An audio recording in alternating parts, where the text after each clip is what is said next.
But now you mentioned one that maybe some haven't seen, the Rookie, where I Maybe try not. to run I think Clint it's and great. Charlie Sheen over on the runway while I'm waiting to receive the briefcase with $1 million being carried by your father and Sonia Right. Braga running alongside of him, Right. and I think that sets me up for a little anecdotal tale.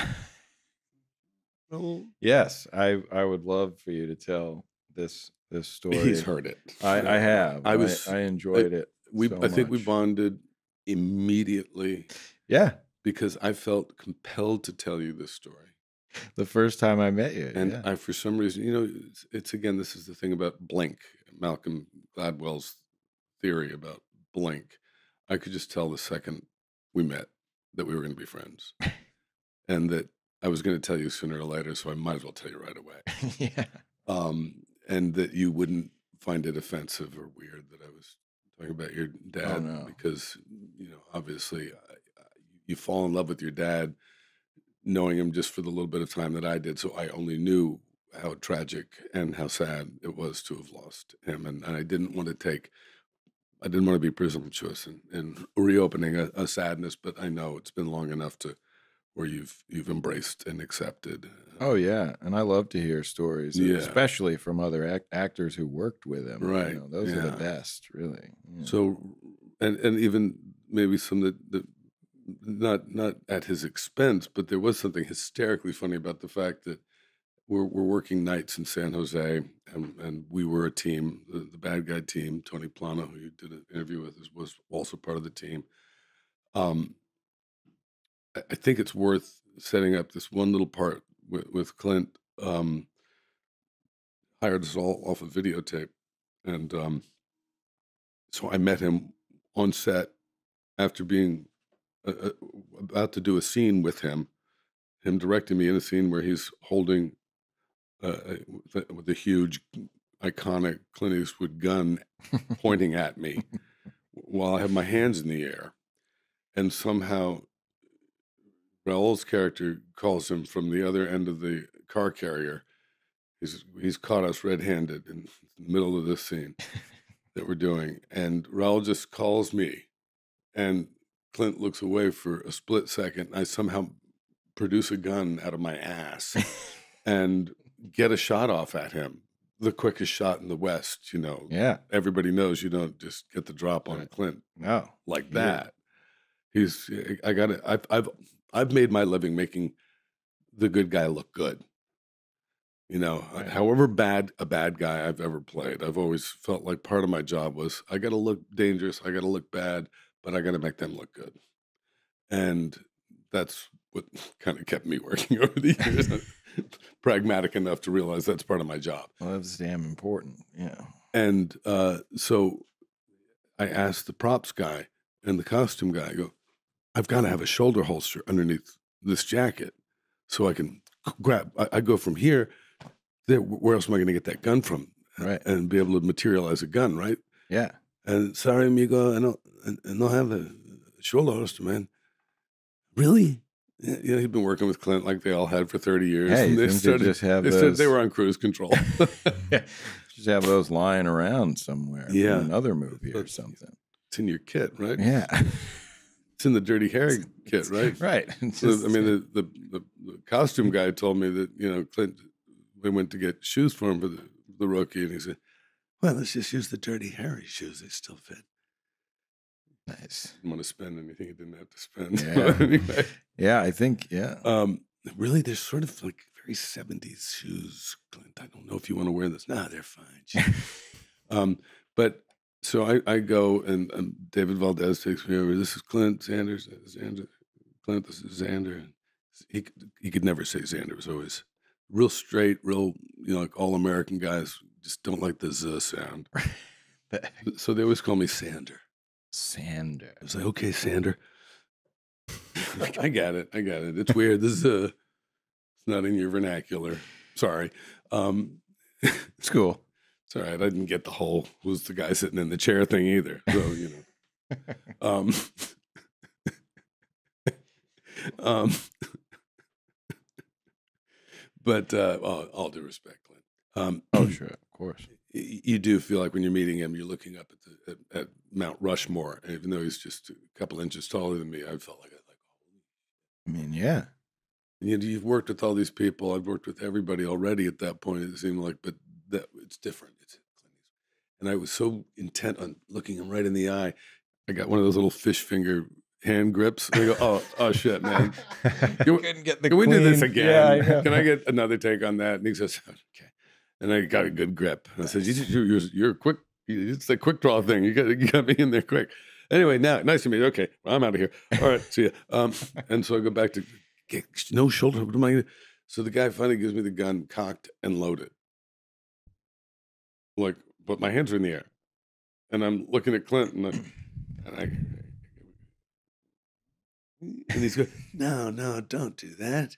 You shoot your fucking dick off.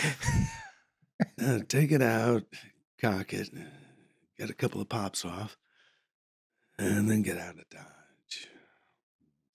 Tumbleweeds. Everything he said was punctuated by a tumbleweed somehow. But so in the scene where Raul's, and it's probably 3:00 in the morning, we're shooting nights out there so they could shut down the freeway. We're running the car carrier out there. We're stealing all these high-end cars and car carrier. A lot of car chases and stuff. And so he, when we finally make it to I'm the bad CIA pilot, who's going to make the getaway plane, where they're running towards us with the briefcase, and he's wearing that jumpsuit. He had this weird jumpsuit on that kind of went with the bad German accent he had, which I was telling you the other day. Yeah. That the writer Boaz Yakin had written this part for David Bowie as a German, and knew that Bowie had lived in Germany during the whole Brian Eno, Low and all of that era. And so he knew he could do a German accent, and he looked German. But when they couldn't get Bowie or something fell through on that deal, and they were going with Raul, they made an offer to Raul. The jumpsuit didn't really, maybe that was the jumpsuit they'd gotten for David. It didn't seem to fit him quite right. And so there was something a little comedic about the whole thing, and the two of them running, and same thing with Sonia. It was the late '80s. It was '89 or whatever. Totally. And so it had a weird look to it. Oh, and man. they're running down the runway, and he's carrying the briefcase with all the money in it. And in the rehearsal, not even in a take, he hit the button that lets that opens the attaché case, and all the money goes flying on those across the runway. And Clint looks like somebody had just stabbed him in the heart. Because he hates to waste a nickel, and this is just time is money. And let's get that thing swept up and get it back in the briefcase. We'll go back to 1. All right, let's go on the double. And they go in this awkward moment, but then he does it again after they get all set this up. was happening. This was a happening lot of times, ununintentionally. Yeah, opening and the I didn't briefcase. touch the button. I don't know what happened. I did not touch the button. It just opened. And get a couple of guys. Just get it swept up and get it back in that damn case, and we'll get it back to number 1. Okay, let's make this happen fast. Okay. Hemorrhaging. Raul's feeling the awkward moment because they're all just standing there, and I'm in this little plane, this little biplane, the getaway plane. It was small, but it's just perfect, like fly on the wall height. And I'm just out in the window watching this all go down. And there's an expression in musical theater where you start vamping, where you play the intro music, and so Right. Raul, coming from a bit of musical theater, was vamping to try and pierce the awkwardness. And said, because it was late and everybody wanted a drink at this point, and I think he said, of all the cocktails in the world, what is your favorite drink of all? Clint just wants to end this conversation before it starts. He goes, well, I'm mostly a beer and wine man myself. Another deadly pause. And then Sonia pipes in, the ever delightful Sonia. Yes. I don't drink. I have a cousin who drinks. Sometimes I run into people and they say, I met you at a party in New York. And I say, was not me. It was my cousin. And they believe me. And she's so sweet and starting to break the ice a little. And then Raul says, I love a martini. If a martini is made the right way. And this beautiful mellifluous voice describes exactly how a martini should be made. And it's almost like right at the end of this description, it's so beautiful. You just want him to go on.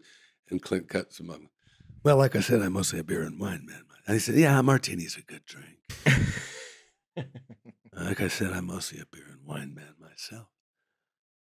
Every now and again, I do like a small Cuervo. And again, followed by a couple of tumbleweeds across the runway. And at the time, my girlfriend at the time and I used to just, every time we would go to a bar, we would just go, too small Cuervo.